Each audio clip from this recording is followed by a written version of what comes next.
Internal respiration में दोनों का मैकेनिज्म देखा था। अगर ऑक्सीजन का ट्रांसपोर्ट करना है तो मोस्ट कॉमनली ऑक्सी हीमोग्लोबिन बनाया जाता है, ठीक है।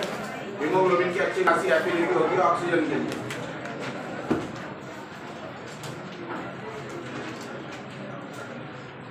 और अगर कार्बन डाइऑक्साइड का ट्रांसपोर्ट करना है तो 3 पाथवे मेजरली प्रेजेंट है कार्बन डाइऑक्साइड के पास। पहला है प्लाज्मा के साथ अराउंड 7%, उसके बाद बाइकार्बोनेट के फॉर्म में अराउंड 70%, और थर्ड वन आरबीसी के साथ। आरबीसी यानी मोर प्रिसाइजली की हीमोग्लोबिन के साथ कौन सा कंपाउंड बनाएगा? Carb amino haemoglobin. इसमें पूरे रिदम में बफर करने का काम कौन करता है? हेल्डेन इफेक्ट का दूसरा नाम क्या है? हेल्डेन इफेक्ट का दूसरा नाम क्लोराइड शिफ्ट। स्टैंडर्ड कर्व के कौन से साइड में जाएगा डिसोसिएशन कर्व? राइट और लेफ्ट? और लेफ्ट साइड में कौन सा कर्व जाएगा? Association. Now come to regulation of breathing. Regulation of breathing है ना। उसके बाद सेल्यूलर रेस्पिरेशन की कल बात की तो सेल्यूलर रेस्पिरेशन में बताया था सेल जब यूटिलाइज करता है ग्लूकोज को तो एनर्जी का प्रोडक्शन करता है। काउंट किए थे ना वो? काउंट किए थे या नहीं किए थे? बताया था उनको डिफरेंस। अब एटीपी टूटता है तो कितनी एनर्जी मिलती है? एक जगह पे अलग दी है, दूसरी जगह पे अलग दी है। दोनों के मीन वैल्यूज निकालने का तरीका अलग है, क्योंकि एक एटीपी में 3 फॉस्फेट है, तीनों फॉस्फेट के 3 बॉन्ड है। सिंगल बॉन्ड एक बार टूटेगा। ऐसा नहीं होगा कि तीनों के तीनों फॉस्फेट बॉन्ड एक साथ टूट गए। पहला टूटेगा, फिर दूसरा टूटेगा, फिर तीसरा टूटेगा। यानी एटीपी पहले एडीपी में कन्वर्ट होगा, एडिनोसिन ट्राइफॉस्फेट कन्वर्ट होगा एडिनोसिन डाइफॉस्फेट में, एडिनोसिन डाइफॉस्फेट कन्वर्ट होगा एडिनोसिन मोनोफॉस्फेट में, और एडिनोसिन मोनोफॉस्फेट कन्वर्ट होगा एडेनिन में। ठीक है, तो इस तरह से चेन मैकेनिज्म चलता है, चेन सीक्वेंस चलता है। उसके बाद है रेगुलेशन ऑफ ब्रीदिंग। जब रेगुलेशन ऑफ ब्रीदिंग की अगर बात कर रहे हैं अपन, what do mean by term regulation? क्या मतलब है रेगुलेशन?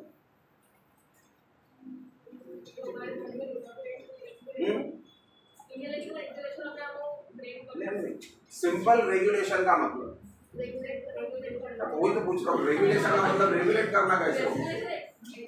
रेस्पिरेशन को छोड़ दो तुम, इंग्लिश वर्ड रेगुलेशन का मतलब क्या? मीनिंग समझ में आता ना? सिनोनिम कंट्रोल करना। तो कंट्रोल लिखते तो रेगुलेट का लिख रहे हो? हाँ, तो बैलेंस लिखते ना। फिर रेगुलेट क्यों लिख रहा है? अपने पास बाकी के वर्ड है ना।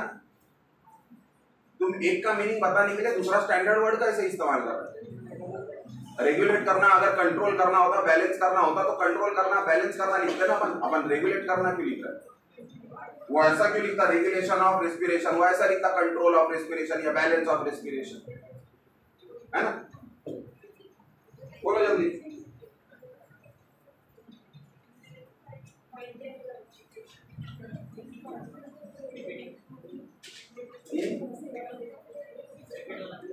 रिपीट होना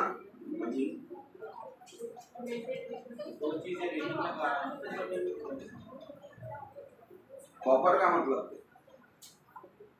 बफर का मतलब पीएच को मेंटेन करना, सिर्फ इतना ही है। ठीक है, बफर कहीं का भी, बॉडी के अंदर हो या बॉडी के बाहर हो। कोई टेस्ट ट्यूब में भी अगर बफर सॉल्यूशन निकाले हो तो उसका क्या काम होगा?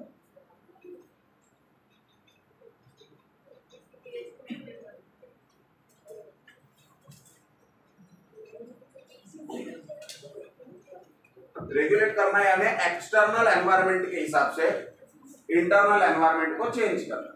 ठीक है, एटमॉस्फेयर के हिसाब से बॉडी को चेंज कर रहा है, क्योंकि बॉडी के हिसाब से वो एटमॉस्फेयर को चेंज नहीं कर सकता।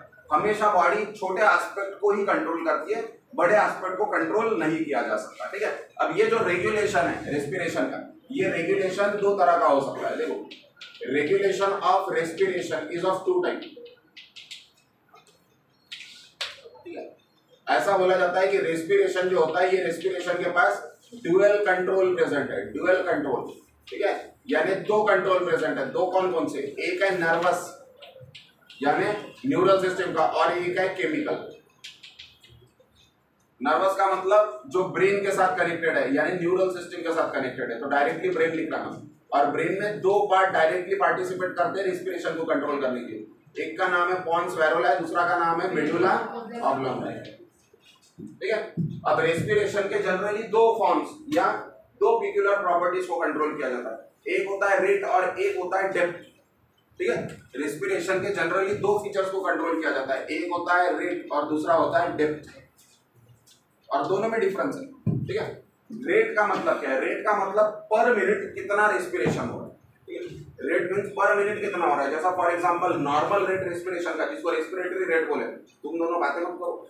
ठीक है। नॉर्मल रेस्पिरेटरी रेट जो बोलते हैं अपन, वो नॉर्मल रेस्पिरेटरी रेट पर मिनट जो काउंट करते हैं अपन, वो एवरेज अडल्ट में कितना होता है? अराउंड 14 to 20 पर मिनट। ठीक है। उसका एवरेज अराउंड 16 निकलते हैं, तो स्टैंडर्ड वैल्यू 16 लेते हैं। तो किसी का आरआर कितना होता है? 16 होता है, ऐसा बोलता है। ठीक है। अराउंड 16। पर फिर मैं बोल रहा हूँ ऐसा पिक्युलर के 16 की तरफ अपन इशारा नहीं करते, अपन रेंज में बोलते हैं। किसी का 13-14 भी हो सकता है, तो किसी का 20-21 भी हो सकता है। अगर किसी का 21 है तो बहुत ज्यादा नहीं, अपन ऐसा नहीं बोलते कि वो टैकिपनिया में प्रेजेंट है। वर्ड शायद याद आ रहा होगा, टैकिपनिया और ब्रैडिपनिया। ठीक है। तो रेस्पिरेटरी रेट को हमेशा मीन वैल्यू में बताते हैं, पर उसको एक रेंज में लिखा जाता है। ऑब्वियसली अडल्ट में जो आरआर होता है, अडल्ट के आरआर से बेबी का आरआर हमेशा ज्यादा रहता है। बेबी में बहुत स्पीड में रेस्पिरेशन होता है। ठीक है। क्यों? क्योंकि बेबी में छोटे समय के लिए स्पैन जो है रेस्पिरेशन का वो छोटा है। जैसा फॉर एग्जांपल अडल्ट में रेस्पिरेशन जो हो रहा है वो 1 मिनट में 16 टाइम्स हो रहा है, पर एक रेस्पिरेशन होने के लिए ही तो उसे 4 से 5 सेकंड लग रहा है। 3 सेकंड के लिए इंस्पिरेशन हो रहा है, 1 सेकंड के लिए एक्सपिरेशन हो रहा है। Are you getting the point? तो 4 से 5 सेकंड में एक साइकिल हो रही है रेस्पिरेशन की अडल्ट में। वही अगर बेबीज की बात करते हैं तो बेबीज में 4 सेकंड में नहीं हो रहा है एक साइकिल रेस्पिरेशन। बेबीज में हो सकता है 1-1.5 मिनट के लिए इंस्पिरेशन हो तो आधे मिनट का 1-1.5 सेकंड के लिए इंस्पिरेशन हो तो आधे सेकंड के लिए एक्सपिरेशन हो जाए। यानी वहां पे जो टाइम पीरियड है टोटल रेस्पिरेशन का वो कम कर दिया, तो ऑटोमेटिकली रेट में फ्रीक्वेंसी क्या हो गई? बढ़ गई। तो बेबीज में अपने को क्या देखने मिलता है? रेट जो है वो नॉर्मली ज्यादा देखने मिलता है, अराउंड 40, 45 और 50। और 40 to 50 का जो रेंज लेते हैं, इसका जो मीन आता है 45, वो 45 स्टैंडर्ड वैल्यू होती है बेबीज में। यानी बेबीज में नॉर्मल आरआर कितना होता है? तो 45 होता है, ऐसा बोलते हैं। ठीक है। अब रेट कम ज्यादा नहीं हो सकता क्या? बिल्कुल हो सकता है। रेट जो अपन काउंट किए थे 14 से 20, 14 से कम हो सकता है, 20 से ज्यादा हो सकता है। यानी ब्रैडिपनिया हो सकता है, टैकिपनिया हो सकता है। ठीक है। दोनों कंटेक्स्ट में क्या हो गया? अगर ब्रैडिपनिया हो रहा है, इसका मतलब रेट कम हो रहा है, इसका मतलब ज्यादा समय के लिए रेस्पिरेशन हो रहा है, ऐसा बोल सकते हैं अपन। रेट कम हो रहा है, इसका मतलब 1 मिनट में 13 से कम बार वो रेस्पिरेशन कर रहा है। नॉर्मली कितना करना चाहिए? फॉर एग्जांपल 16, तो 16 पर मिनट करना चाहिए। तो 1 मिनट में 16 टाइम्स कर रहा है, 1 मिनट में 16 टाइम्स कर रहा है, तो 60 सेकंड में कितने टाइम्स करेगा? अब 1 मिनट में 16 टाइम्स किया उसने, तो जैसा देखो एक साइकिल है रेस्पिरेशन के एक साइकिल में 2 चीजें इन्वॉल्व है, एक है इंस्पिरेशन, एक है एक्सपिरेशन। क्लियर हो रही है पिक्चर? इंस्पिरेशन जो है वो कितने समय के लिए है? वो है अराउंड 3 सेकंड के लिए। एक्सपिरेशन कितने समय के लिए? वो है अराउंड 2 सेकंड के लिए है, या 1 सेकंड के लिए। दोनों मिला के कितने सेकंड होगा? 4 सेकंड। तो ये जो रेस्पिरेटरी साइकिल है ये कितने सेकंड की है? 4 सेकंड। एक साइकिल 4 सेकंड की है, तो 60 सेकंड में यानी 1 मिनट में कितने साइकिल हो रहे हैं? वही तो लिखा अपन ने, respiratory rate is nothing but the total number of respiratory cycle occurring in 1 minute और 60 सेकंड। समझ में आ रहा है क्या? देखो जो डाटा अपन नंबर्स में दे रहे हैं उसी को डेफिनेशन में डिफाइन कर रहे हैं। इंस्पिरेशन 3 सेकंड का, एक्सपिरेशन 1 सेकंड का, तो टोटल टाइम कितना हो गया? एक रेस्पिरेशन के साइकिल का 4 सेकंड। अब एक रेस्पिरेशन की साइकिल 4 सेकंड में होगी, तो 60 सेकंड में कितने साइकिल हो रहे हैं? 60 सेकंड में इतने साइकिल हो रहे हैं, उसी को बोले अपन ने रेस्पिरेटरी रेट, 16 पर मिनट। समझ में आ रहा है? अगर मैं बोल रहा हूं कि ये रेस्पिरेटरी रेट कम हो रहा है, यानी वो ब्रैडिपनिया में जा रहा है। अगर अपन ने बोला कि वो कम हो रहा है, ब्रैडिपनिया में जा रहा है, इसका मतलब वो 10 पर मिनट इतना रेस्पिरेटरी रेट अगर मेंटेन कर रहा है, तो ऑटोमेटिकली ये जो रेस्पिरेटरी साइकिल है ये इसकी क्या हो जाएगी? इंक्रीज हो जाएगी। यानी यहाँ पे 4 सेकंड थी तो यहाँ पे भी 4 सेकंड रहेगी क्या? नहीं, यहाँ पे क्या हो जाएगी? वो हो सकता है 7 सेकंड हो जाए।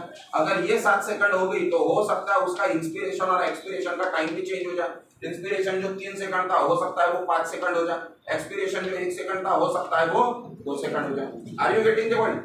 इसका मतलब रेट तो चेंज हो गया, पर रेट चेंज होने से सिर्फ एक ही फर्क नहीं पड़ा, कंसिडरेबल इफेक्ट बाकी के तरफ भी पड़ा। यानी ये दोनों चीजें एक दूसरे से इंटर रिलेटेड है, ठीक है। डेप्थ यानी कितने समय के लिए तुम रेस्पिरेशन कर रहे हो, कितने समय के लिए रेस्पिरेशन, यानी रेस्पिरेशन के एस्पेक्ट को देखना है आपने, रेस्पिरेशन के एस्पेक्ट को देखना है। जैसे रेस्पिरेशन को 2 ब्लॉक्स में तोड़ दिया अपन, इंस्पिरेशन डिफरेंट, एक्सपिरेशन डिफरेंट।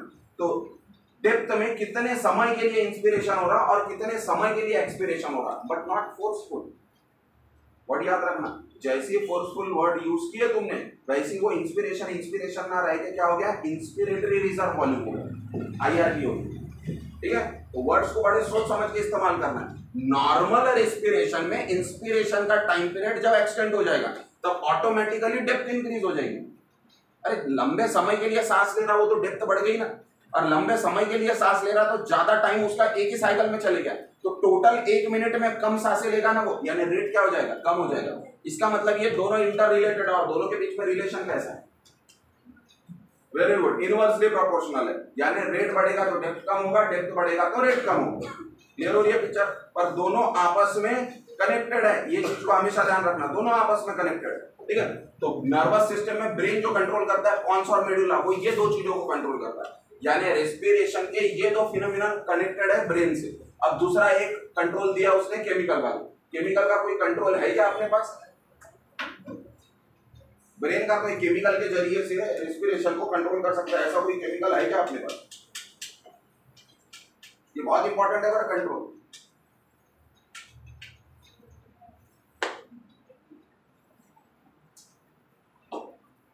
चलो ठीक है, अपन पढ़ने के एंडोक्राइन तो वो नहीं आ रहा है तो कोई बात।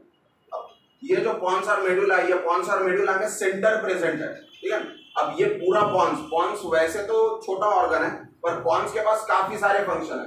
यानी पूरा पॉन्स रेस्पिरेशन को कंट्रोल नहीं कर रहा, पूरा मेडुला रेस्पिरेशन को कंट्रोल नहीं कर रहा, पॉन्स का कुछ पार्ट रेस्पिरेशन को कंट्रोल कर रहा, मेडुला का कुछ पार्ट रेस्पिरेशन को कंट्रोल कर रहा।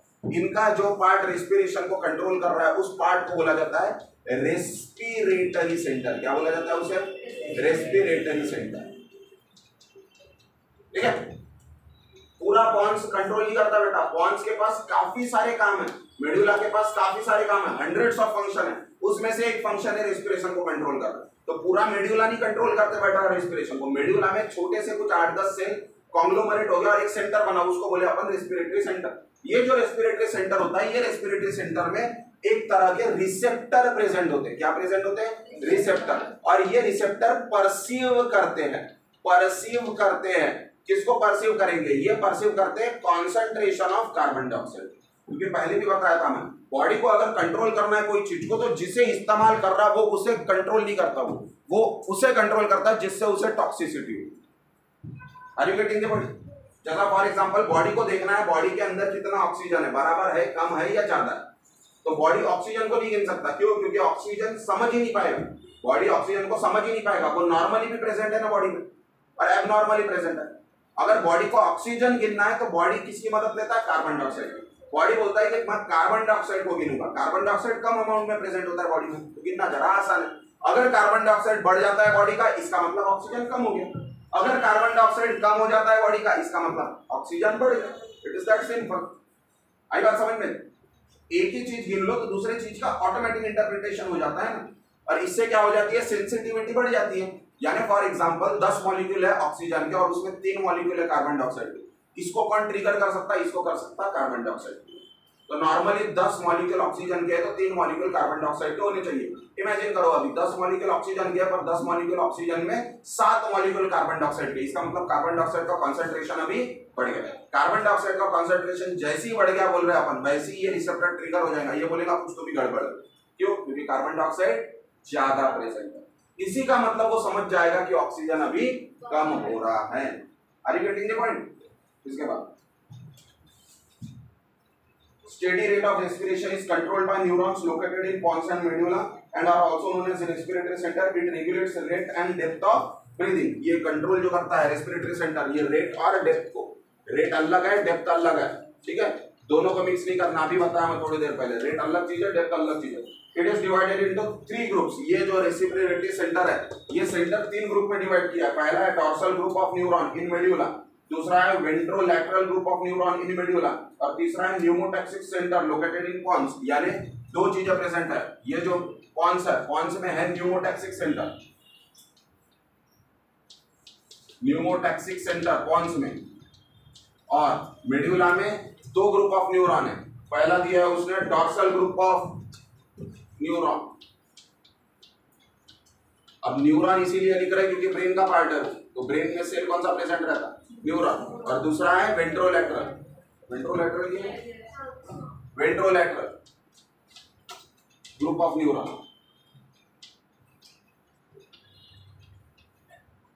और रेगुलेशन बहुत ज्यादा काम का है। And pneumotaxic center is present in pons, primarily limits inspiration, slow wave sleep and rapid eye movement sleep. Apneustic center in the medulla is antagonistic to the pneumotaxic. वो N के पहले P लिखना, ठीक है। Pneumotaxic center it controls non rapid eye movement, NREM sleep बोलते हैं उसको, देखो शॉर्ट एब्रिविएशन उसका, non rapid eye movement, NREM, जिसको गहरी नींद बोलते हैं अपन अपने लैंग्वेज में। एक आरईएम रहती है, रैपिड आई मूवमेंट, यानी जल्दी जाग सकते हैं अपन या बहुत गहरे नींद में नहीं होते। पहले अपन आरईएम में रहते, धीरे धीरे धीरे धीरे एनआरईएम में जाते, फिर आरईएम में आते, फिर एनआरईएम में जाते, फिर आरईएम में आते। ऐसे 4 फेज होते हैं पूरे रात भर स्लीप के अपने, उसको कंट्रोल कर रहा है। क्योंकि इसके पहले भी बोला था, जब अपन सो रहे तब सोते समय वाइटल बहुत स्ट्रांगली कंट्रोल्ड रहते। ऐसा नहीं रहता सोया रहा हो तो उठा ही नहीं दूसरे दिन, और उठता है तो उसको कुछ एक्सरसाइज या चाबी वाबी नहीं भरनी पड़ती कि बॉडी नॉर्मल तरीके से काम करे। वो जैसी है बिल्कुल नॉर्मली काम करना स्टार्ट कर देती है, बीच में कभी कोई प्रॉब्लम नहीं होता, बस वही बताने की कोशिश कर रहा है। उसमें देखो पहला जो दिया है वर्ड उसने dorsal group of neuron in medulla, inspiratory centre, ventrolateral group of neuron in medulla. अब उसके सामने दिया है इंस्पिरेटरी एंड एक्सपिरेटरी सेंटर, बहुत इंपॉर्टेंट वर्ड है वो, ठीक है। और उसके बाद दिया pneumotaxic centre primarily limits inspiration. जैसे ही बोले न्यूमोटैक्सिक सेंटर, ये pneumotaxic centre depth of respiration के साथ रिलेटेड है। किसके साथ रिलेटेड है, डेप्थ ऑफ रेस्पिरेशन। यानी रेस्पिरेशन की डेप्थ अगर कंट्रोल करनी है, रेस्पिरेशन की डेप्थ अगर कंट्रोल करनी है तो कहां से आएगा मैसेज, न्यूमोटैक्सिक सेंटर से। रेस्पिरेशन की डेप्थ यानी कितने समय का इंस्पिरेशन होगा और कितने समय का एक्सपिरेशन होगा, ये कौन तय करेगा, न्यूमोटैक्सिक। जैसे अपन ने थोड़े समय बाद पहले बोले थे कि इंस्पिरेशन 3 सेकंड का, एक्सपिरेशन 1 सेकंड है। किसने तय किया ये इंस्पिरेशन 3 सेकंड तक होगा, एक्सपिरेशन 1 सेकंड तक होगा, न्यूमोटैक्सिक सेंटर। अब इंस्पिरेशन के बाद एक्सपिरेशन हो रहा, एक्सपिरेशन के बाद इंस्पिरेशन हो रहा, साइकिल चल रही है। उसमें भी इंस्पिरेशन बराबर होने के बाद ही एक्सपिरेशन होगा, एक्सपिरेशन कंप्लीट होने के बाद ही इंस्पिरेशन होगा, दैट इज रेट। और वो जो रेट है, वो रेट कौन कंट्रोल कर रहा है, ये दोनों। तो ये दोनों मिलकर रेट कंट्रोल कर रहे हैं, रेट ऑफ रेस्पिरेशन कंट्रोल कर रहे हैं।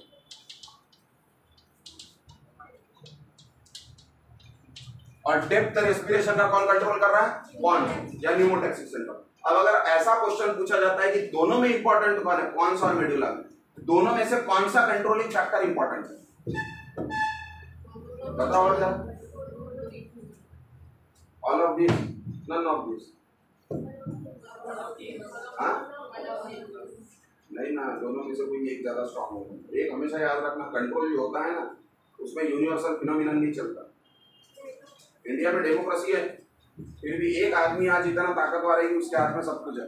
नाम पता है आपने, समझ में आ रहा है कि क्या बोल रहा हूँ। कंट्रोल हमेशा एक के हाथ में होगा, ये बात हमेशा याद रखना, और एक ही एक्सेड करेगा चाहे कुछ भी हो जाए।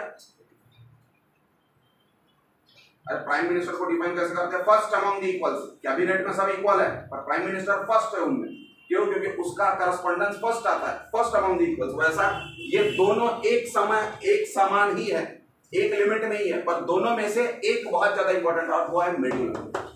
यानी ये वाला फंक्शन ज्यादा इंपॉर्टेंट है। क्यों इंपॉर्टेंट है, देखो यहाँ पे डेप्थ ऑफ रेस्पिरेशन कंट्रोल कर रहा है। क्या कंट्रोल कर रहा है, डेप्थ ऑफ रेस्पिरेशन का मतलब अगर वो 3 सेकंड का इंस्पिरेशन होगा तो वो उसे 1 सेकंड का कर सकता, वो उसे 2 सेकंड का कर सकता, वो उसे 4 सेकंड का कर सकता, वो उसे 5 सेकंड का कर सकता। कहने का मतलब ये इंस्पिरेशन को या तो कम समय के लिए कर सकता है या तो ज्यादा समय के लिए कर सकता है, पर इंस्पिरेशन तो कराएगा ना। अरे या तो कम समय के लिए कराएगा या तो ज्यादा समय के लिए कराएगा, पर कराएगा या नहीं कराएगा, कराएगा। अब इधर ये जो है ये रेट को कंट्रोल कर रहा है, रेट को कंट्रोल कर रहा है, यानी इंस्पिरेशन, इंस्पिरेशन के बाद एक्सपिरेशन, एक्सपिरेशन के बाद इंस्पिरेशन। अगर यहाँ पे कोई प्रॉब्लम होता है तो हो सकता है इंस्पिरेशन के बाद वापस इंस्पिरेशन हो, एक्सपिरेशन हुई, या एक्सपिरेशन के बाद एक्सपिरेशन हुई, इंस्पिरेशन हुई, गायब हो जाए वहां से इंस्पिरेशन का फेज। इसका मतलब ये तो इंस्पिरेशन करा रहा है, बस इतना है कि थोड़ा कम करा सकता है या ज्यादा करा सकता है, पर ये तो गायब ही करा सकता ना। तो इसका ठीक होना जरूरी है ना, क्योंकि जब इंस्पिरेशन रहेगा यहाँ पे तभी तो ये उसके डेप्थ को कंट्रोल करेगा। अगर इंस्पिरेशन ही नहीं यहाँ पे तो ये किसके डेप्थ को कम ज्यादा करेगा? दोनों में इंपॉर्टेंट कौन हुआ? मेडुला। आई बात समझ में? और वैसे भी इतना हमेशा याद रखना, पॉन्स और मेडुला की जब लड़ाई होती है तो मेडुला का बोलबाला, मेडुला की चल, मेडुला द वाइटल पार्ट है ब्रेन का। स्टेटमेंट की तरफ ध्यान देने का, मेडुला द वाइटल पार्ट है। ब्रेन के दूसरे किसी पार्ट को अगर इंजरी होगी तो पैरालिसिस वगैरह होगा, कोई बाकी के आड़े तिरछे प्रॉब्लम होंगे, पड़ा रहेगा वो महीना 2 महीना बेड पर पड़ा रहेगा, तुरंत नहीं मरेगा, कहने का मतलब समझ लेना, आराम से मरेगा। पर मेडुला का वैसा नहीं, मेडुला को कुछ हुआ बिल्कुल फ्रैक्शन ऑफ सेकंड में प्रोग्राम तय, सीट कंफर्म बिल्कुल निकल जाएगा वो, अपन कुछ नहीं कर पाएंगे उसके लिए। इसीलिए बोलते हैं द वाइटल पार्ट है वो medulla, the vital part. Are you getting the point? और मेडुला को कॉम्प्लेक्सली बहुत डेप्थ में रखा गया है उसको प्रोटेक्ट करने के लिए। क्यों? क्योंकि पता है उसके फंक्शन बहुत जल्दी से डिस्टर्ब हो सकते हैं, और उसके फंक्शन एक बार डिस्टर्ब हो गए तो रिवर्सिबल इरिवर्सिबल छोड़ दो, सीधे डेथ तक। वहां पे रिवर्सिबल इरिवर्सिबल का फिनोमिनन नहीं रहता। जैसा फॉर एग्जांपल अगर 25-30 साल में किसी को पैरालिसिस आता है, जो कि कॉमन है, आता है नहीं आता है ऐसा नहीं, 25-30 साल का कोई है उसको पैरालिसिस हुआ तो वो पैरालिसिस रिवर्स हो सकता है, यानी हो सकता है कि 5-6 सालों में वो नॉर्मल हो जाए, उसका पूरा ब्रेन नॉर्मल हो जाए। अगर 70-80 सालों में किसी को पैरालिसिस आता है तो वो पूरा नहीं हो पाता, तो वैसे ही वो लगड़ते चलता है अपना, जो कुछ है थोड़ा सा दिखता है, वो समझ में आता है कि इसका कुछ तो भी गेट प्रॉब्लम है। पर इधर मेडुला में कुछ प्रॉब्लम हुआ तो बताने के लिए कोई जिंदा नहीं रहता, वो 30 साल का हो कि 70 साल का। Are you getting the point? इसलिए बोला जाता है द वाइटल पार्ट है, वही बताया उसने। अब नीचे डायग्राम दिए उसने दोनों, ठीक है। अब देखो नीचे थोड़ा सा थीसिस दिया उसने। During inspiration, when lungs expand to a critical point, the stretch receptor are stimulated and impulse are sent along the vagus nerve to the expiratory center. It is then sent out inhibitory impulse to the inspiratory center. The inspiratory muscle relax and expiration follows. As air leaves the lungs during expiration, the lungs are deflated and stretch receptor are no longer stimulated. Thus, inspiratory center is no longer inhibited and a new respiration begins. This event are called as hearing Brewer reflex. Hearing Brewer reflex. Hearing Brewer reflex controls the depth and rhythm of respiration. It also prevents the lungs from inflating to the point of bursting. The respiratory center has connection with cerebral cortex, which means we can voluntarily change our pattern. We can voluntarily change our pattern. Voluntary, हाँ? आ रहे अपन इसका तरफ word याद रखना. Which means we can voluntarily change our pattern of breathing. Voluntary control is protective because it enables us to prevent water or irritating gas from entering the lungs. But the ability to stop breathing is also limited by build-up of carbon dioxide in the blood. समझ में आ रहा? Voluntary है पर उसको limitation है. ये जो control हुआ, ये कौन सा कंट्रोल हुआ? ये कंट्रोल हुआ इनवॉलेंटरी. इनवॉलेंटरी, ठीक है। अभी वॉलेंटरी कंट्रोल देखते हैं अपन। वॉलेंटरी कंट्रोल में क्या होता है? वॉलेंटरी कंट्रोल में वो बोल रहा है कि अपने जो लंग्स है, अपने लंग्स इन्फ्लेट होना स्टार्ट हो गए, और ये इन्फ्लेट हुए तो एक पॉइंट ऐसा आया कि वो टोटली स्ट्रेच हो गए। ऐसा पॉइंट आया कि वो टोटली स्ट्रेच हो गए। अभी इसके आगे वो इन्फ्लेट नहीं हो सकते, खुल नहीं सकते। तो जैसे ही बोल रहे हैं वो टोटली स्ट्रेच हो गए। ये जो लंग्स है मसल से ही बना है, तो यहाँ पे मसल के कोई रिसेप्टर प्रेजेंट होंगे। ये मसल के रिसेप्टर जैसे ही वो स्ट्रेच हो गए, ये मसल के रिसेप्टर क्या हो जाएंगे? स्टिमुलेट हो जाएंगे। वो बोलेगा लंग को कि बस भाई अभी कितना खुलेगा, अभी और नहीं खुल सकते अपन, फट जाएगा वो लंग। तो वो जो पॉइंट है जहां पे वो बहुत ज्यादा खुल गया, वहां पे वो रिसेप्टर स्टिमुलेट हो गए। ये रिसेप्टर जैसे ही स्टिमुलेट हो गए, इसने मैसेज दिया, और ये मैसेज दिया इसने वैगस नर्व को। किसको दिया? वैगस नर्व को। Vagus nerve is one of the type of cranial nerve. क्या है वैगस नर्व? Cranial nerve. और क्रेनियल नर्व में कौन सा नंबर की नर्व है? 7th नंबर की। तो वैगस नर्व को दिया। ये वैगस नर्व वो मैसेज को लेके जा रहा है सेरिब्रम के पास। किसके पास लेके गया? सेरिब्रम के पास, ठीक है। और सेरिब्रम से ये जो मैसेज है, ये सेरिब्रम से मैसेज डाइवर्ट हुआ मेडुला की तरफ। सेरिब्रम से ये मैसेज डाइवर्ट हुआ मेडुला की तरफ। और मेडुला साहब को पता है कि अभी इंस्पिरेशन हो गया, तो इंस्पिरेशन के बाद क्या कराना चाहिए? एक्सपीरेशन। तो वो एक्सपीरेशन का मैसेज वापस लंग्स की तरफ भेज रहा। किसके जरिए भेजेगा? जो लेके आया था वही लेके जाएगा। वैगस लेके आया था ना, लेके जाएगा वैगस। तो वैगस के पास एफरेंट इफरेंट दोनों फाइबर्स प्रेजेंट है। एफरेंट फाइबर लेके आए मैसेज को, जैसे ही मेडुला को मैसेज दिया, मेडुला उसे वापस मैसेज देगा और वैगस वो वापस मैसेज लेके लंग्स के पास पहुंचेगा और लंग्स जो इंफ्लेट हुई थी वो क्या होंगे, डिफ्लेट होंगे। ये जो पूरा सिस्टम चल रहा है इसमें देखो सबसे पहले तो जो ऑर्गन है वो है, ऑर्गन का रिसेप्टर है, उसके बाद नर्व है, उसके बाद ब्रेन है।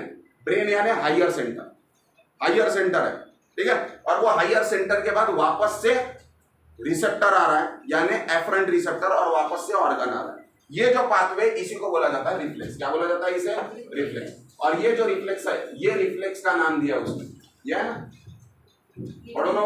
Herring ब्रियर reflex, herring ब्रियर reflex.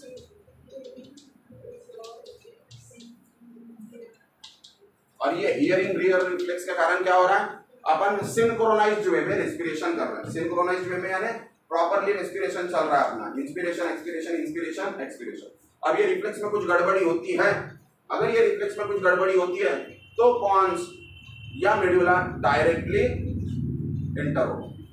Normally अब तुम बैठे हो तो तुम्हारे बॉडी में पॉन्स और मेडुला काम कर रहा है क्या, उसने छोड़ दिया वो किसके ऊपर, रिफ्लेक्स के ऊपर, रिफ्लेक्स मेंटेन कर रहा है उसको।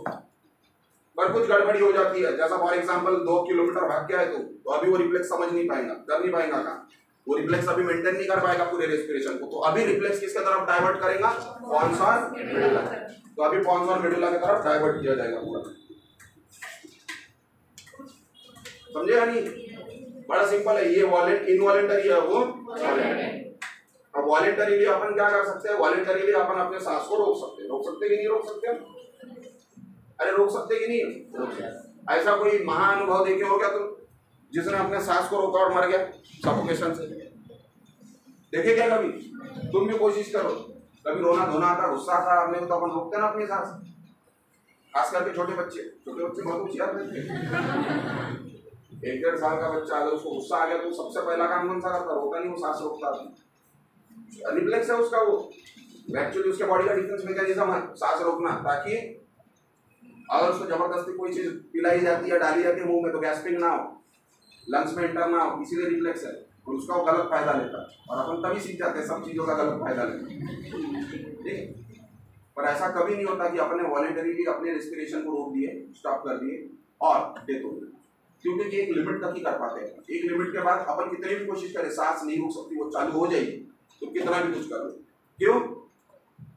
क्योंकि कार्बन डाइऑक्साइड का अक्यूमुलेशन इतना ज्यादा हो जाता है बॉडी में, जितने समय के लिए तुमने सांस रोकी कि वो कार्बन डाइऑक्साइड प्रॉब्लम क्रिएट करना स्टार्ट करता है। वो कार्बन डाइऑक्साइड को एग्जॉस्ट करने के लिए, बाहर निकालने के लिए, वेंटिलेट करने के लिए अपने को सांस लेनी पड़ती है। तो जब अपन सांस रोकते हैं तो सबसे पहले जब सांस छोड़ते हैं तो एक्सपिरेशन होता है या इंस्पिरेशन? इंस्पिरेशन नहीं होता। सांस रोक के रखे और वापस से इंस्पिरेशन, ये हो गया, वो एक्सपिरेशन नहीं करेगा। क्यों एक्सपिरेशन कर रहा है? क्योंकि कार्बन डाइऑक्साइड की टॉक्सिसिटी होना स्टार्ट होगी बॉडी में, तो कार्बन डाइऑक्साइड को वेंटिलेट करना, एग्जॉस्ट कराना बहुत जरूरी है। आई बात समझ में? अब बॉडी ने ये मैकेनिज्म क्यों बनाया, इतना अच्छा इनवॉलेंटरीली कंट्रोल दिया था लंग्स को, तो क्या जरूरत थी बॉडी को वो वॉलेंटरी कंट्रोल को बीच में लाने की? There must be some reason. Body ने सोचा कि ये जो एनिमल है जैसे जैसे मॉडिफाई हो रहा है, ये एक एनवायरमेंट नहीं 10 एनवायरमेंट में जा रहा है, तो हो सकता है कभी ये ऐसे एनवायरमेंट में चले जाए जहां पे उसकी बॉडी सस्टेन नहीं कर, अगर वैसे एनवायरमेंट में उसकी बॉडी सस्टेन नहीं कर पा रही है, वैसे एनवायरमेंट में उसकी बॉडी सस्टेन नहीं कर पा रही है, तो अगर पूरा रेस्पिरेशन इनवॉलेंटरी रहता है तो बॉडी तो तुरंत डेथ हो जाएगी। अगर उसे सस्टेन कराना है तो कुछ कंट्रोल वॉलेंटरी को देना पड़ेगा। जैसा फॉर एग्जांपल अपन पानी के अंदर सांस लेने के लिए बने नहीं, पानी के अंदर सांस लेने के लिए नहीं बने, पर फिर भी अगर पानी में जाते हैं अपन, फॉर एग्जांपल स्पिरिचुअल बाथिंग वगैरह, तो लोगों को आदत होती है पानी के अंदर डुबकी लगाने की, 2 सेकंड पहले की और बाद में वापस आने। अभी इमेजिन करो तुमने डुबकी लगाई, नाक खुला है, वाटर जाएगा, अगर तुम सांस लेते हो तो वो वाटर सीधा बिल्कुल लंग्स में पहुंचेगा। इसीलिए जब डुबकी लगाते तब अपन क्या करते, या सांस रोक देते, और वो कॉमन फिनोमेनन होता है। अपने पीछे जो बड़े इंसान खड़े होते हैं, अपने पिता कोई भी, वो सीधा बोलता है सांस बंद कर और डुबकी। आई बात समझ में? क्यों? इससे क्या मदद मिलती है? इससे मदद मिलती है ताकि अपन लंग्स को इंजोर्ड होने से बचा सके। तो इस तरह का जो अडेप्टेशन है, ये अडेप्टेशन के कारण ये जो कंट्रोल दिया, ये कौन सा दिया? क्योंकि अगर वॉलेंटरी कंट्रोल नहीं होता, अपन खुद अपनी सांस अगर नहीं रोक पाते थे, तो पॉसिबल था क्या बिना सांस रोके पानी में डुबकी लेना? और बिना सांस रोके पानी में डुबकी नहीं लेते, सांस लेते पानी के अंदर, पानी चले जाता और लंग्स के अंदर पानी चले जाता, वो प्रॉब्लम क्रिएट होती है। आई बात समझ में? यानी वॉलेंटरी कंट्रोल नहीं होता तो शायद अपन डुबकी लगा के नहा नहीं पाते, इसलिए बहुत जरूरी हो जाता है। वो अपने कंटेक्स्ट में भी, बाकी के ऑर्गेनिज्म के कंटेक्स्ट में भी बहुत जरूरी है, क्योंकि बाकी के जो लोअर ऑर्गेनिजम्स है उनमें भी बहुत हद तक ये वॉलेंटरी कंट्रोल में देखा जाता है। क्लियर हो रही है पिक्चर? तो this is about control of respiration. अगर क्वेश्चन आता है, और क्वेश्चन आता ही है कंट्रोल ऑफ रेस्पिरेशन के ऊपर, रेगुलेशन ऑफ ब्रीदिंग, ठीक है, अगर वो मतलब वो जो अलग वर्ड यूज कर रहा है, ब्रीदिंग को रेगुलेट कर रहा है, रेगुलेशन ऑफ ब्रीदिंग या कंट्रोल ऑफ रेस्पिरेशन, वर्ड को समझ में आ रहा है ना? मैं रेगुलेशन ऑफ रेस्पिरेशन नहीं, रेगुलेशन ऑफ रेस्पिरेशन नहीं बोल रहा, कंट्रोल ऑफ रेस्पिरेशन या रेगुलेशन ऑफ ब्रीदिंग। इसके ऊपर क्वेश्चन आता है तो अपने को ये दोनों फिनोमिनन दिखाने, इनवॉलेंटरी भी दिखाना है और वॉलेंटरी भी दिखाना है, ठीक है। अगर यहाँ पे कहीं पे भी कोई छोटा मोटा प्रॉब्लम हो जाता है तो कहीं ना कहीं एक डिसीज तैयार हो जाएगी। अब डिसीज को बहुत अच्छे तरीके से एक्सप्लेन किया है, बुक ने काफी सारे डिसीज दिए हैं, ठीक है, उसमें उसने सबसे अच्छा एक चार्ट दिया है। उस चार्ट को देखो, अलग अलग तरह के डिसीज है, बुक है ना सबके पास, देखो जरा कुछ 10-12 डिसीजेस दिए है उसने,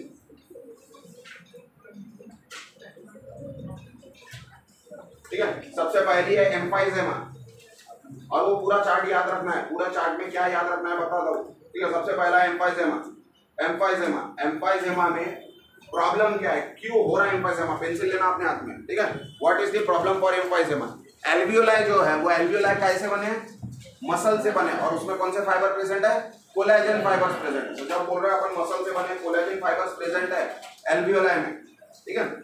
तो वो जो कोलेजन फाइबर है या मसल्स है, अगर वो नॉर्मल रहते तो एल्वियोलाई नॉर्मली इन्फ्लेट हो सकता, नॉर्मली डिफ्लेट हो सकता। तुमने सांस ली, एयर कहाँ गई, लंग्स के अंदर, लंग्स का स्ट्रक्चरल यूनिट क्या है, एल्वियोलाई, एल्वियोलाई फुल जाए। अब वो एल्वियोलाई जब कॉन्ट्रैक्ट होगा तभी वो एल्वियोलाई में की गैस बाहर निकलेगी ना। अब किसी कारण से वो एल्वियोलाई के मसल खराब हो गए, क्या हो गई, सांस तो ले ली तुमने, भूल तो गया वो, पर मसल खराब होगी तो मसल अभी कॉन्ट्रैक्ट हो सकती है क्या, नहीं, वो कॉन्ट्रैक्ट नहीं हो सकता। वो कॉन्ट्रैक्ट नहीं हो सकता तो उसके अंदर की एयर बाहर निकलेगी क्या? अब उसके अंदर की एयर अगर बाहर नहीं निकलेगी तो नई एयर जा पाएगी क्या? यानी एम्फाइजेमा वाला सांस ले पाएगा क्या बराबर? नहीं। एम्फाइजेमा इज इरिवर्सिबल चेंज, पहली चीज इरिवर्सिबल है, यानी कुछ भी कर ले अपन, ट्रीटमेंट पॉसिबल नहीं है उसकी।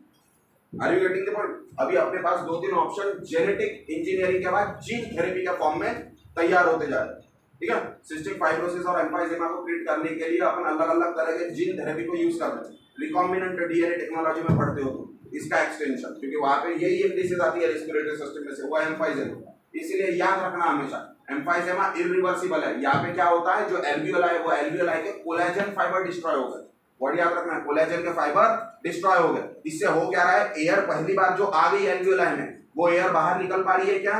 यानी एक बार इंस्पिरेशन हो गया तो एक्सपिरेशन हो रहा क्या? नहीं। और एक्सपिरेशन नहीं हो रहा तो वापस से इंस्पिरेशन होगा क्या? नहीं। अब ये चीज को याद रख के थोड़ा सा सिम्टम पढ़ो, देखो क्या हो रहा है, वो breakdown of shortness of breath. अब सांस नहीं ले पा रहा है वो, तो वो जबरदस्ती सांस लेने की कोशिश करेगा, और जब अपन जबरदस्ती सांस लेने की कोशिश करते तो अपन लंबे समय तक सांस नहीं ले पाते, अपन छोटे छोटे स्मॉल एपिसोड में सांस लेते हैं, that is shortness of breath. तो शॉर्टनेस ऑफ ब्रेथ रहेगा। कॉजेस क्या है एम्फाइजेमा के? सबसे प्राइमरी या मेजर कॉज है स्मोकिंग। एयर पोल्यूशन से एम्फाइजेमा होता है, पर वो बहुत मिनिमम चांसेस है। अपन ने पता नहीं पिछले 7-8 जन्म में इतने घोर पाप किए होंगे तब जाके एयर पोल्यूशन से एम्फाइजेमा हो। एयर पोल्यूशन से एम्फाइजेमा होना, इसका मतलब बाल्टी भर पानी में डूब मरना प्रैक्टिकली पॉसिबल नहीं है, क्योंकि एम्फाइजेमा होने के लिए कोलेजन फाइबर का उस लेवल तक डिस्ट्रॉय होना जरूरी है, और उस लेवल तक डिस्ट्रॉय पोल्यूशन से नहीं हो सकता। अब ऐसा है कि अपन जिस घर में रहते उस घर में 8-10 लोग सिगरेट पी रहे हैं और अपन रूम के बाहर ही नहीं पीते, और वो सब अपने सामने आके सिगरेट पी रहे, अपन नहीं पी रहे, तो वो जो पोल्यूट हो रही है वहां पे, जहाँ पैसिव स्मोकर है अपन, वहां पे हो सकता।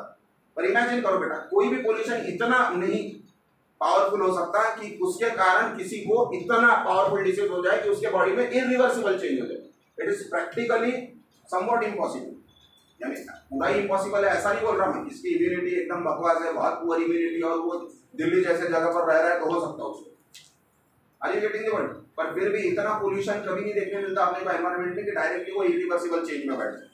और दूसरा, अपन भी कुछ प्रिकॉशन या प्रिवेंटिव मेजर लेंगे ना, अगर पोल्यूशन है कहीं पे तो अपन भी मास्क नहीं तो रुमाल वगैरह कुछ कपड़ा वगैरह तो रखेंगे नाक के सामने।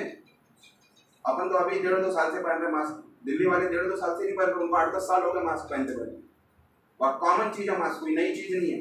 Are you getting the point? क्यों? क्योंकि यही चीज से बचना है, ठीक है। ट्रीटमेंट क्या है, किसके कारण हो रहा? तो सबसे पहले क्या करो, ज्यादा सिगरेट पियो। क्या करेंगे भाई? अबे अवॉइड नहीं, क्विट। अवॉइड नहीं, क्विट।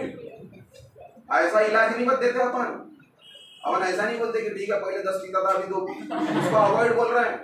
अपन बोल रहे हैं क्विट। पहले कितने पियो, अभी 0। फर्क समझ में आ रहा है ना? क्विट और अवॉइड में फर्क है। क्विट मतलब बंद। तो पहले क्विट स्मोकिंग, उसके बाद avoid polluted air. Quit polluted air नहीं कर सकते। अबे एयर को अगर क्विट कर देंगे तो सांस कैसे लेंगे? तो अवॉइड पोल्यूटेड एयर, उसके बाद administer oxygen to relieve symptom. और वो टेम्पररी बात है। लास्ट में फाइनली क्या करना चाहिए या क्या करना पड़ता है? ट्रांसप्लांटेशन। ठीक है। उसके बाद है bronchitis. Bronchitis is termed as inflammation of bronchi. Bronchitis is termed as inflammation of bronchi. अब ये जो ब्रोंकाइटिस है, ये ब्रोंकाइटिस 2 तरीके का हो सकता है। तुरंत 2-3 दिन में हो जाए या 3-4 साल लग जाए। अगर 3-4 साल बाद हो रहा है तो क्रोनिक ब्रोंकाइटिस, 2-3 दिन में हो रहा है तो अक्यूट ब्रोंकाइटिस। समझ में आ रही है टर्मिनोलॉजी? लंबे समय बाद हो रही है क्रोनिक, तुरंत या जल्दी शॉर्ट स्पैन में हो रही है अक्यूट। पहले दिया क्रोनिक ब्रोंकाइटिस। क्रोनिक ब्रोंकाइटिस का सिम्टम है कफिंग, शॉर्टनेस ऑफ ब्रेथ। ठीक है। कॉजेस क्या है? फिर वापस से स्मोकिंग, एयर पोल्यूशन। ट्रीटमेंट क्या रहेंगे? स्मोकिंग को क्विट करो, पोल्यूटेड एयर को अवॉइड करो। उसके बाद पॉसिबल हो तो ऐसे जगह पर जाओ जहां पे एनवायरमेंट ड्राई हो। क्यों? क्योंकि एनवायरमेंट मॉइस्ट होता है। अगर एनवायरमेंट मॉइस्ट होता है तो अपना जो ट्रकिया है वो सिक्रीशन से भर जाता है। सर्दी कब होती है अपने को? समर में या विंटर? जिसको समर में सर्दी होती है मुबारक हो, तुम थोड़ा साल लगो out of the syllabus. Normal syllabus में विंटर में सर्दी होती है। कॉमन इन्फ्लुएंजा जो होता है, इन्फ्लुएंजा वायरस, कॉमन फ्लू, वो जनरली कब ट्रिगर होता है? विंटर में। तो विंटर में सर्दी ज्यादा देखने मिलती है अपनी। क्यों विंटर में ही सर्दी ज्यादा देखने मिलती है? ऐसा अगर कोई पूछता है तो विंटर में एनवायरमेंट फेवरेबल है, नमी प्रेजेंट है, ठंडी प्रेजेंट है। ठीक है। उसके कारण वो ट्रकिया और ब्रोंकाई वैसे ही कंस्ट्रिक्टेड रहता है और उसका एटमॉस्फेयर फेवरेबल है कोई भी बैक्टीरिया को ग्रो होने के लिए। वही अगर समर के तरफ जाते हैं अपन तो समर में एटमॉस्फेयर ड्राई है, टेम्परेचर ज्यादा है, एयर गर्म है, गर्म एयर जा रही है अंदर, वो ट्रकिया को क्लीन करते जाती है, कोई चीज वहां ग्रो नहीं हो पाती। इसीलिए जिसको क्रोनिक ब्रोंकाइटिस रहता है उसको बताया जाता है कि भाई ये सब काम तो कर, तो स्मोकिंग अवॉइड कर, एयर पोल्यूशन को अवॉइड कर, ये सब ठीक है, पर इसके साथ साथ तो ऐसे जगह पे रहना चालू कर जहां पे थोड़ी बहुत धूप आती हो और एटमॉस्फेयर ड्राई हो। ठीक है। जैसा अपन बोलते फॉर एग्जांपल ह्यूमिड एटमॉस्फेयर में ब्रोंकाइटिस का प्रॉब्लम बहुत ज्यादा होता है। कोई बोलता है ना कि मेरे को काफी बार खांसी होती रहती है या जुकाम होते रहता है, उसका सीजन से कोई लेना देना नहीं होता, वैसे लोग ब्रोंकाइटिस के तरफ। उसके बाद अक्यूट ब्रोंकाइटिस यानी शॉर्ट स्पैन में हुआ, जैसा आज तक ठीक था, कल अपने को एकदम से खांसी हो गई, इतनी खांसी हो गई कि पूछो मत, खास के परेशान हो गया, दैट इज एक्यूट ब्रोंकाइटिस। और एक्यूट ब्रोंकाइटिस में पहला है इन्फ्लेमेशन ऑफ ब्रोंकाई। अब ब्रोंकाइटिस है तो इन्फ्लेमेशन किसका होगा? ब्रोंकाई का। वर्ड ही बता रहा, ब्रोंकाइटिस, आइटिस मतलब इन्फ्लेमेशन, ब्रोंक मतलब ब्रोंकाई, इन्फ्लेमेशन ऑफ ब्रोंकाई, वही दिया है उसने। दूसरा, ब्रोंकाई का इन्फ्लेमेशन हुआ तो सबसे पहले ब्रीथ कैसी हो जाएंगे? शॉर्ट। वो तो सबसे आसान तरीका है, रेस्पिरेटरी सिस्टम की डिसीज उसी से समझ में आती है कि ब्रीदिंग साइकिल जो है अपनी वो कैसी हो जाएगी? शॉर्ट। पहले अपन 3 सेकंड के लिए इंस्पिरेशन कर रहे थे, शॉर्टनेस के कारण अपन 1 या 1.5 सेकंड के लिए इंस्पिरेशन कर रहे हैं, तो शॉर्टनेस ऑफ ब्रेथ प्रेजेंट है, तो वो धीरे धीरे सांसें ले रहा यानी हाँफ रहा है थोड़ी देर के लिए, ऐसा भी बोलते हैं। ठीक है। उसके बाद शॉर्टनेस ऑफ ब्रेथ और उसके बाद येलो म्यूकस कफ, स्पूटम प्रेजेंट रहेगा और जनरली येलो रहेगा, जो अपना नॉर्मल कफ रहता है वो। ठीक है। उसके बाद कॉजेस क्या हो सकते हैं? या तो बैक्टीरियल या तो बैक्टीरिया में नॉर्मल बैक्टीरिया अपना स्ट्रेप्टोकोकाई, निमोकोकाई, स्टेफाइलोकोकाई, वायरस में सबसे कॉमन इन्फ्लुएंजा वायरस अभी फिलहाल चल रहा है कोविड। उसके बाद ट्रीटमेंट क्या करेंगे? बैक्टीरियल होगा तो एंटीबायोटिक दो, वायरल होगा तो आराम करो, दवा नहीं है वायरल। ठीक है। उसके बाद आते हैं साइनसाइटिस थोड़ा सा नया है। ठीक है। साइनसाइटिस का मतलब साइनसेस का इन्फ्लेमेशन हो जाना, साइनसेस का। अब साइनसेस का क्या मतलब है? देखो अपने पास जो बोन्स है, फेशियल बोन्स जो है, फ्रंटल, ये कौन सा बोन है? ठीक है। ये फ्रंटल बोन के नीचे जाइगोमेटिक बोन जिसने ऑर्बिट्स बनाया, जाइगोमेटिक बोन्स के नीचे मैक्सिलरी बोन और मैक्सिलरी बोन के नीचे है मैंडिबुलर बोन। ठीक है। ये जो मैक्सिलरी बोन है, ये मैक्सिलरी बोन में जहां पे ये चिप्स प्रोमिनेंट होते हैं, ये पॉइंट, यहाँ पे ये बोन अंदर से खाली है, हॉलो है, खाली है। आई बात समझ है? हॉलो है वो बोन, खाली है, यानी न्यूमेटिक बोन है। वो जो खाली है स्पेस, उस स्पेस को बोला जाता है साइनसेस। क्या बोला जाए उसको? और उस साइनस का अगर इन्फ्लेमेशन हो गया तो उसको बोलते हैं अपन साइनोसाइटिस। म्यूकरमाइकोसिस सुने थे क्या? सुने थे क्या? कोविड में एक म्यूकरमाइकोसिस टर्म आया था, बहुत उछाला था वो न्यूज वालों ने। It is infection of black fungus. जब फंगल का इन्फेक्शन हो जाता है तो वो जो फंगस है, वो फंगस के स्पोर्स अगर, और बहुत डेडली है वो, अगर किसी के आंखों को या किसी के किसी भी पार्ट को बॉडी के म्यूकरमाइकोसिस जैसे ब्लैक फंगस का इन्फेक्शन अगर हो गया तो उसका वो पार्ट निकालना पड़ता है। जैसा फॉर एग्जांपल आंख को अगर वो ब्लैक फंगस का इन्फेक्शन हो गया तो पूरी आंख की आंख निकालनी पड़ती है वो। अगर वो नहीं निकाली इसका मतलब वो इन्फेक्शन ब्रेन में जाएगा। अगर वो स्कल में है तो ब्रेन में जाएगा वो, क्योंकि रास्ते बने हुए हैं ना, ब्लड तो जा ही रहा है, तो ब्लड के जरिए वो ब्रेन तक पहुंचेगा और ब्रेन तक पहुंचा मेनिंजाइटिस होगा और मेनिंजाइटिस से उसकी मौत होगी और ये सब चीजें 8-10 दिन में हो जाएंगी। Are you getting the point? It is emergency. Emergency में अपन निकालते हैं। ऐसा भी हो सकता है कि वो स्पोर ब्रेन की तरफ जाने के बजाय वो साइनसेस के अंदर चले गए, तो साइनसेस के अंदर चले गया तो पूरे बोन को खराब कर देगा ना, तो बोन भी निकाले अपन ने। काफी लोगों के आधा मैंडिबल निकाला, आधा मैक्सिला निकाला। इमेजिन कर पा रहे हो? कोविड ने सिर्फ दर्द नहीं दिया, उसने मॉर्बिडिटी भी दी, हैंडीकैप भी लोगों को इस तरह से दिया कि अभी बचा हुआ जो लाइफ स्पैन है वो भी बड़े डिफिकल्टी से बिता रहे। It is quite difficult to think with half mouth. आधे जबड़े से काम करना बहुत डिफिकल्ट होता है। काम करना है ना, खाना वाना खाना। इमेजिन करो ना, आधा जबड़ा पूरा गायब है, प्लेट लगा के सील कर दिया यार से। इमेजिन कर पा रहे क्या? कुछ अलग ही दिखने में तो अलग दिखेगा, पर फंक्शनली भी बहुत पुअर हो जाएगा ना वो। फंक्शनली भी पुअर हो जाएगा वो, क्यों? क्योंकि उसका आधा नोज भी चल जाएगा, तो रेस्पिरेशन भी उसका आधा हो जाएगा ना। तो जब इन्फ्लेमेशन हो जाता है ये साइनसेस का, तो ये साइनसेस को इन्फ्लेम्ड कंडीशन में साइनसाइटिस बोलते हैं। नॉर्मल कंडीशन होती है जब बैक्टीरिया वगैरह का इन्फेक्शन होता है, तो बैक्टीरिया का इन्फेक्शन जब फेरिंग्स में प्रेजेंट रहता है तो वो बैक्टीरिया फेरिंग से मूव होकर साइनसेस की तरफ बढ़ता है। इसलिए ये अपने जो बोन्स होते हैं, ये जब सर्दी जुकाम रहता है तब दर्द देते हैं हल्के। आई बात समझ में? वो दर्द देना यानी हल्का हल्का इन्फेक्शन प्रेजेंट और वो ठीक हो जाता है। ऐसा नहीं है कि छोटी छोटी चीजों के लिए अपने को सीधा सर्जरी करना और पूरा बोन निकालना, वैसा दिमाग नहीं लगा। साइनसाइटिस, इन्फ्लेमेशन ऑफ साइनसेस, ठीक है, साइनसेस का इन्फ्लेमेशन होगा, डिस्चार्ज निकलेगा। उसके बाद किसके कारण हो सकता है? या तो बैक्टीरिया या तो वायरस, क्योंकि ब्रोंकाइटिस के साथ ही होता है जनरली। ठीक है, ट्रीटमेंट में क्या करेंगे? अगर बैक्टीरिया का होगा तो एंटीबायोटिक। गला बंद हो रहा है तो अपन क्या करेंगे? फिक्स भाप लो, डिकंजेशन। भाप लेना क्या बोला जाता है उसको? डिकंजेशन। दिया है ना बुक में, पढ़ो ना। Use vaporiser. अब वो विक्स के नीचे लिखा रहता ना, विक्स वेपर, याद आ रहा है क्या? वो है ना वो वेपराइजर। उसके बाद आते लैरिंजाइटिस, किसका इन्फ्लेमेशन है? सुरीली आवाज निकलेंगी। अरे वो हंसने की बात नहीं, बहुत प्रोमिनेंट है। अगर किसी की आवाज में थोड़ा सा भी बदल होता है और वो 15-20 दिन से ठीक नहीं हो रहा है, दवा दी फिर भी ठीक नहीं हो रहा है, पहला इंडिकेशन उसको कैंसर हो सकता है लैरिंक्स का। पहले उसकी एफएनएसी का। समझ में आ रहा है क्या बोल रहा हूँ? और वैसे ही मिलता है सिगरेट पीने वाले, 15 साल तक गाड़ी बराबर चलती, 16वें साल में आवाज कम ज्यादा होने लगती, लहरने लगती। एक मधुर स्वर आता है, वो कभी भी हाई टाइट रहता, कभी भी लो टाइट, यानी हाई पिच लो पिच, ऐसा डांस करते रहता। अपन देते जनरली एंटीबायोटिक, 6 दिन 8 दिन का एंटीबायोटिक दिया, 8 दिन वापस आया, ठीक नहीं हुआ, बेटा तू जाके एफएनएसी कर, सुई की जांच बोलते उसको, सुई की जांच करा, फाइन नीडल एस्पिरेशन साइकोलॉजी। तो सैंपल लेके टिश्यू को हिस्टोपैथ भेज के चेक करेंगे माइक्रोस्कोपी में। अगर गलती से निकलता है कैंसर, मुबारक बोलती, पूरा एम्पलीफायर ही जाता ना, पूरा ही निकालना पड़ता ना, वो बसता थोड़ी बात, प्रक्रिया भी जाता थोड़ा सा, हैरिंग्स भी पूरा जाता और लैरिंग्स भी पूरा जाता, और सिंथेटिक ट्यूब लगा देते। फिर चाबी की जो गुड़िया रहती इधर उधर देखते रहती, बिल्कुल वैसी जिंदगी रहती जो भी बची है 6-7 महीने की, ज्यादा जीते नहीं हो। Laryngitis, inflammation of larynx, vocal cord, sore throat, hoarseness of voice, mucus buildup in cough. Causes क्या है? वायरस और बैक्टीरिया। इन्फ्लेमेशन या इन्फेक्शन जनरली वायरस और बैक्टीरिया से। अगर लैरिंग्स का होता है इन्फ्लेमेशन तो क्या होता है? सोर थ्रोट होता है। अपन बोलते हैं ना गले में हिचकिच हो रही है, that is nothing but pharyngitis, laryngitis. ठीक है, उसका ट्रीटमेंट कैसा करेंगे? अगर बैक्टीरिया का होगा तो सबसे पहले अपने को एंटीबायोटिक देना।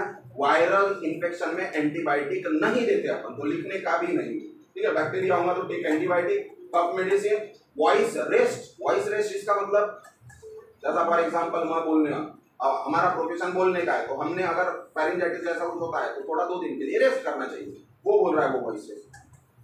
वॉइस रेस्ट का मतलब ऐसा नहीं कि दिन भर बिल्कुल मुंडी हिलाना है, बात ही नहीं करनी, ऐसा नहीं है, जोर जोर से नहीं बोलना, so that vocal cord should be relieved।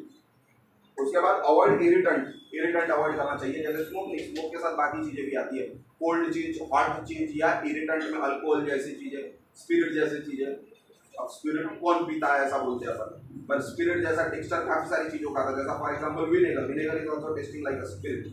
तो विनेगर के एडेड तो बेंजाइन अल्कोहल से एडेड फूड्स रहते हैं जिसमें प्रिजर्वेटिव प्रेजेंट है, वो अवॉइड करना चाहिए क्योंकि उससे ट्रिगर होता है। उसके बाद है सबसे इंपॉर्टेंट निमोनिया, ठीक है। निमोनिया यानी इन्फ्लेमेशन ऑफ लंग्स, लंग्स का इन्फ्लेमेशन हो। अब ये जो निमोनिया है, ये निमोनिया बड़े ही अलग तरीके का है, यानी निमोनिया में रेंज देखने मिलता है, माइल्ड है, मॉडरेट है, सीवियर। माइल्ड निमोनिया काफी लोगों को होता है और ठीक भी हो जाता है, तुम दवा लो या ना लो अपने आप ठीक हो जाता है। कुछ समय के लिए बीमार रहते, कमजोर हो जाते, 6-7 दिन बेड पर पड़े रहते, पर बाद में ठीक हो जाते। मॉडरेट और सीवियर घर पे कभी ठीक नहीं होता और उसको करना की कोशिश भी नहीं करते क्योंकि वो ठीक नहीं होगा, पर वो निकल जाएगा। कफ एंड फीवर सबसे प्राइम सिम्टम जो है वो है cough, fever, shortness of breath. उसके बाद चिल्स, स्वेटिंग और chest pain, blood in mucus. देखो फीवर प्रेजेंट है, फीवर प्रेजेंट है, पर फीवर के साथ चिल्स और राइगर यानी ठंडी लग के बुखार आ रहा है उसको। उसके बाद कफ प्रेजेंट है, पर सादा कफ नहीं है, कफ के साथ चेस्ट पेन प्रेजेंट। देखो तीन ही सिम्टम याद रखने, पहला fever, fever with chills and rigor यानी बुखार आ रहा, बुखार में ठंडी लग रही और पसीना भी आ रहा। चिल्स और राइगर यानी थोड़ी देर के लिए ठंडी लगती, थोड़ी गर्मी हो जाती, इसलिए पसीना भी आता। तो दोनों चीजें चल रही, जैसा मलेरिया में होती। अरे बेटी के मलेरिया में साइकिल चलती, ठंडी लगती, 2 ब्लैंकेट ओढ़ लेते, पसीना आता, पूरा निकाल के फेंक देते, यहाँ तक के शर्ट भी निकाल देता।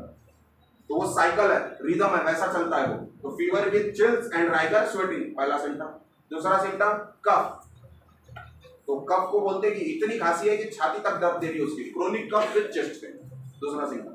और तीसरा ब्लड इन म्यूकस, जो स्पूटम आता है उसके माउथ में, जो सलाइवा आता है उसमें ब्लड प्रेजेंट रहता है, ड्रॉप ड्रॉप्स में।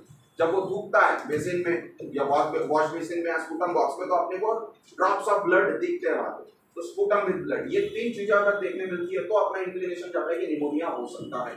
आई बात समझ में? किसी ने 1-2 बार खांसा तो अपन ऐसा नहीं बोल सकते कि उसको निमोनिया।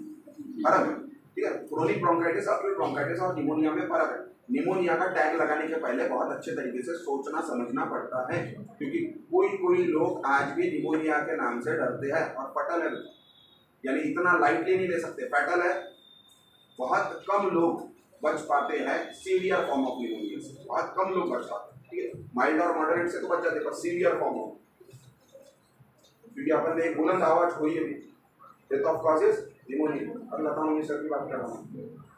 कॉजेज निमोनिया के कॉजेज है बैक्टीरियल और वायरल। ट्रीटमेंट सबसे पहले कंसल्ट फिजिशियन, हकीम वैद्य के पास नहीं जाना, डॉक्टर के पास जाओ, उसको दिखा कि भैया ऐसी तकलीफ है, इमीडिएटली एंटीबायोटिक, कफ मेडिसिन और स्टेबल, ये सबसे अच्छा तरीका है। कंसल्ट फिजिशियन, कंसल्ट डॉक्टर, वो बोल दिए बाकी का वो करेंगे।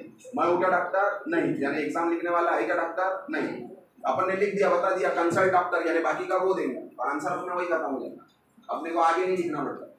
क्या हो रहा है समझ में आ रहा है? तो डॉक्टर देगा, क्या देगा मेरे को क्या पता उसको, समझ में आ रहा है? पर एक बेसिक ट्रीटमेंट अपन बता दे, फीवर है तो उसको एंटीबायोटिक देंगे फीवर कम करने के लिए, बैक्टीरिया और वायरस से हो रहा है तो एंटीबायोटिक देंगे, और लास्ट में तुक्का लगा सकते हैं, जो बेका भाती करते हैं अपन। खाने वाने की तरफ ध्यान दो, थोड़ा सा खाना वगैरह बराबर खाओ, जूस प्रोटीन डाइट, चिपका देने का हो, ये सब चीजें हैम्पर्ड होती है। उसके बाद है अस्थमा और ऑक्यूपेशनल डिसीज, ये दोनों डिसीज देखेंगे अपन कल, ठीक है। अस्थमा और ऑक्यूपेशनल, उसके बाद एक शॉर्ट टॉपिक बचा है वो